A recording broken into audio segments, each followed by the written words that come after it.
कई बार जागरूकता की कमी के चलते कई जिंदगियां खतरे में पड़ जाती है।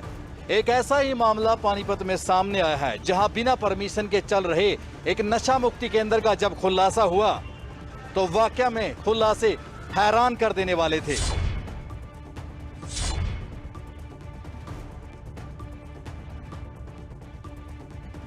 पानीपत से फर्जी नशा मुक्ति केंद्र का मामला उन लोगों के लिए एक सबक है जो बिना सोचे समझे अपनों की जिंदगी संवारने की उम्मीद तो रखते हैं, लेकिन अंत में उन्हें नाउम्मीदी हासिल होती है।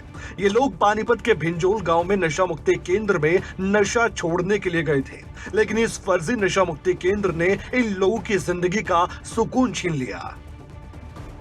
जी हाँ, बिना परमिशन के इस नशा मुक्ति केंद्र में 37 लोगों को बंधक बनाकर रखा जा रहा था। आरोप है कि नशा छुड़ाने की बजाय एडमिट लोगों को खूब मारा पीटा जाता था। इन लोगों को खूब प्रताड़ित किया गया। भिंजोल गांव के फर्जी नशा मुक्ति केंद्र से छुड़ाए गए लोगों ने जब अपनी आप बीती बताई तो सब हैरान थे। भाई साहब, वहाँ गिलास भी गिर जाता था नहीं, उसके लिए सारी रात दीवार के नीचे पीटते थे, बिठा देते थे। मन खाना पहले बन गया नहीं, 1 घंटा पहले बन गया, बेलन रखा, बेलन पर बिठा देते थे। ऐसा टॉर्चर कर रहे थे जी। नील भी पड़ रहे जी भाई साहब को, देख लीजिए। ना कुछ नहीं करा दे, आप खुद नशा करके पीटे हर दे। डीजी हेल्थ को इस बारे में जानकारी मिली थी। तुरंत स्वास्थ्य विभाग के साथ दूसरे विभाग मिलकर एक टीम बना चुके थे और पुलिस बल के साथ मौके पर रेड की गई तो 37 लोगों को मौके से बुरी अवस्था में रेस्क्यू किया गया। 37 लोग थे वहाँ पे जो वहाँ एडमिट थे।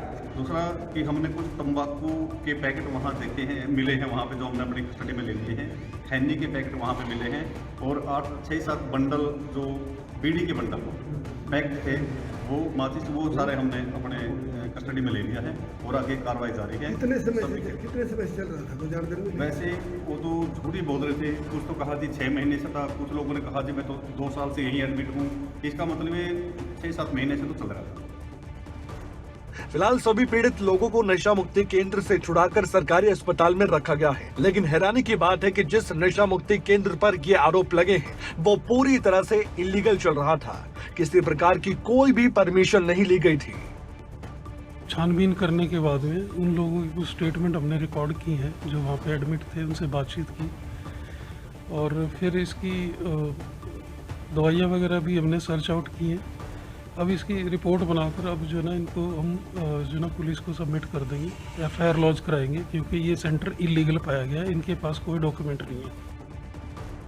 ऐसे में सवाल उठता है कि आखिर ऐसे कितने नशा मुक्ति केंद्र होंगे जो इसी तरह से नशे से पीड़ित लोगों की जिंदगी नरक बना रहे होंगे। प्रशासन को बाकी नशा मुक्ति केंद्र की भी जांच पड़ताल करनी चाहिए। प्रदीप रेड्डू, पानीपत, खबरें अभी तक। फिलहाल सभी पीड़ितों को पानीपत के सरकारी अस्पताल में भर्ती कराया गया है, लेकिन सवाल फिर भी वही उठते हैं, आखिर बिना प्रशासन की परमिशन के ये नशा मुक्ति केंद्र इलीगल कैसे चल रहा था।